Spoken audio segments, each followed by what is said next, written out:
Hello everyone and welcome back to another video. In this one I'm continuing to explore the options that will help you eliminate the mud from your guitar tone. First of all, if you missed the first part, the link will pop up in your top right corner.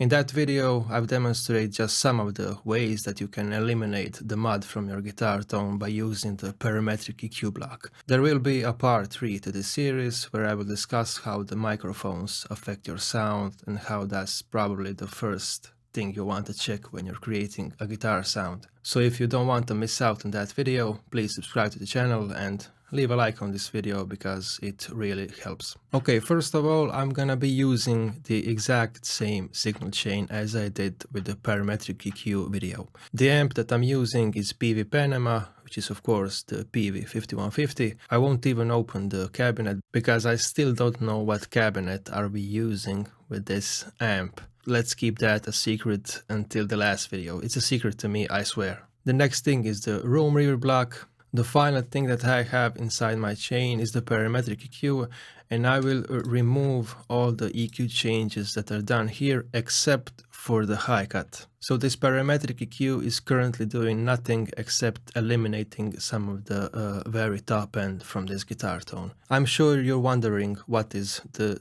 3-band comp doing and what is multi-band compression in general. And it's quite easy to understand this, trust me. All of the other compressors inside the Line 6 pod go are wideband, and that means that they affect your whole frequency range. So the entire frequency spectrum that your guitar creates is being ducked by that compressor. Obviously some frequencies more than others, because some frequencies like the bass frequencies or like the mud frequencies that we're discussing here are more powerful than some of the higher frequencies maybe. This is the 3-band comp, the block you all have inside your Line 6 pod go and all other Line 6 modeling units. There's all sorts of different numbers and values here, but first I want to show you how this would look like.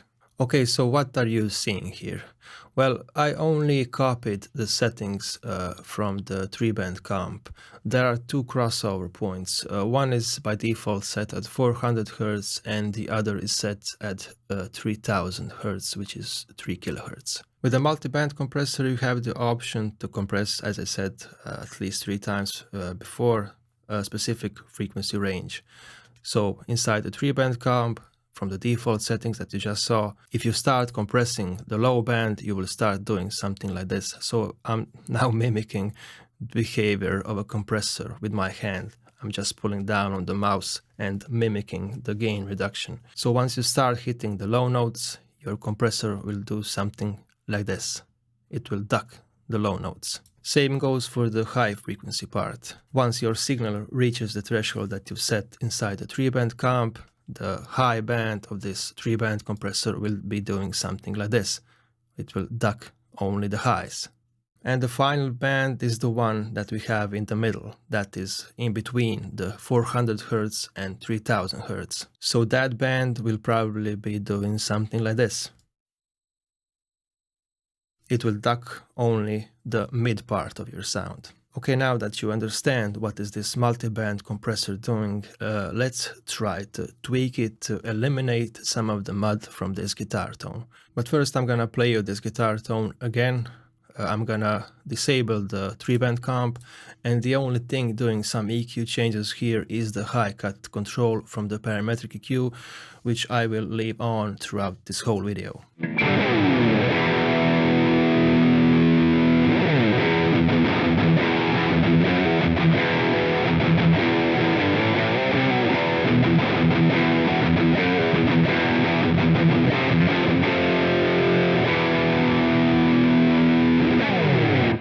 So as I said yesterday, this tone feels muddy, so let's try to eliminate some of the mud by utilizing the 3-band comp. The first thing that I want to do with this multi-band comp is technically turn off the high band. So let's set this value to 0 so it's not making any changes. Actually, I'm gonna zero out all the controls to begin with, sorry. So the way this compressor is set up now should actually give us no compression whatsoever, but let's check for that.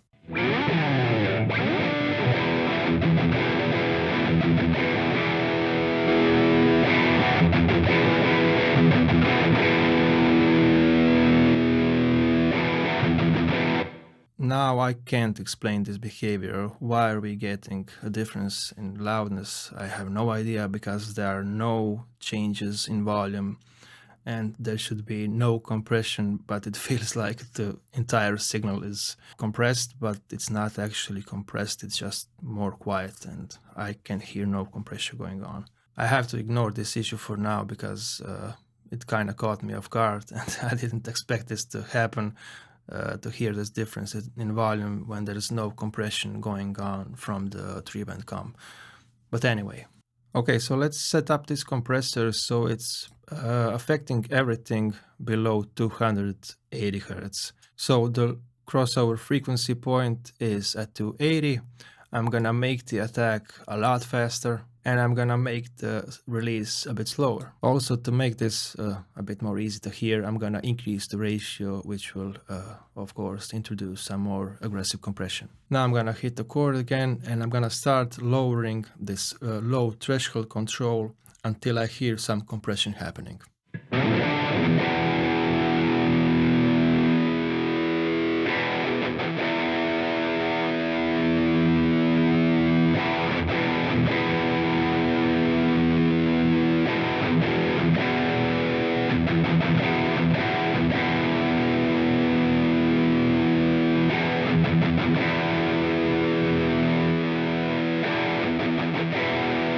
Can you hear now how the sound is much thinner? And there's very little low end here now.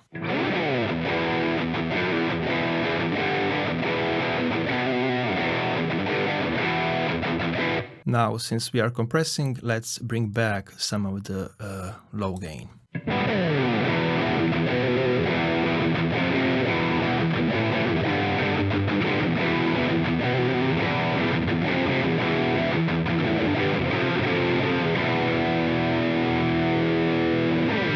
Okay, so this is one of the ways to eliminate the very low end of your tone. When you do so, make sure that you compensate for some of the gain that will be lost because of compression. One thing that you have to understand is that this compressor will not react the same to the high notes that you play. So when you play something like this, the compressor will be doing less compression than it would when you play something like this. Because, and I feel like this is way too obvious, these notes have more low end when compared to these. Okay, one other thing that I want to show you is how you can also target very specific frequencies. So let's set up this thing a bit different. Let's set the low threshold at 200 Hz and let's set the high frequency crossover point to as low as it gets, which is 1000 Hz, which is in this case unfortunately not enough for what I was trying to explain you. So now I'm gonna put the low threshold back to 0, I'm gonna put the low gain back to 0, and now I'm playing only with the mid threshold and with the mid gain controls, because if you remember from that TDR Nova plugin that I showed you, the crossover points work like that. You have the low end, you have the top end crossover points, and whatever is left in between is your middle frequency. Now I will try to manipulate only the region that is between 200 Hz and 1000 Hz, which is technically a lot. But anyway, let's try to do it.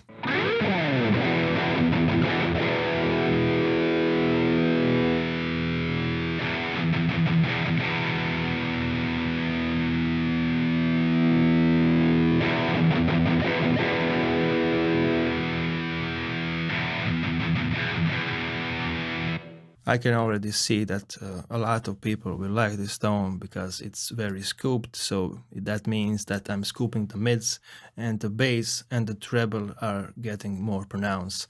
So let's keep this very aggressive. Let's set the threshold down to -45. Also, we need to compensate for a lot of compression that we're doing here.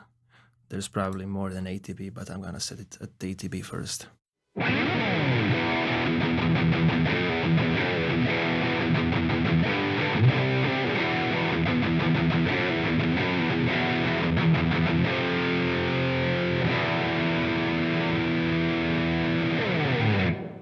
Again, this is not something that I would necessarily do, but if you like it, if you like the tone that is scooped so much, maybe try to bring the low frequency threshold a bit higher.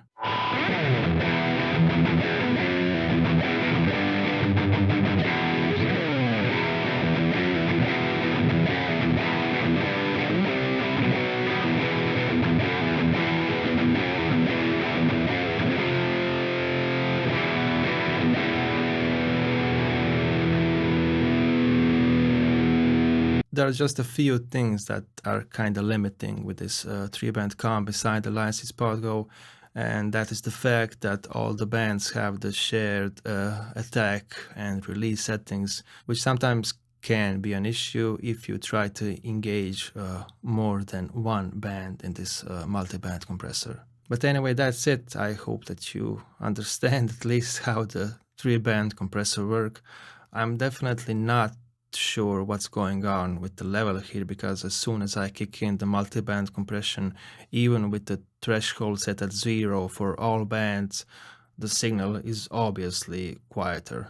And for what it's worth, I think that using the parametric EQ is a much better option, because this parametric EQ comes with every new preset. You can't remove this parametric EQ block, so it's much wiser to do your EQ changes there than to insert another block that will cost you more DSP. But despite some of the issues that I've heard here and the fact that we have the shared attack and release settings for all 3 bands, I think that the 3-band compressor is a very useful tool if you have the DSP power for it. I'll see you all soon. Addio!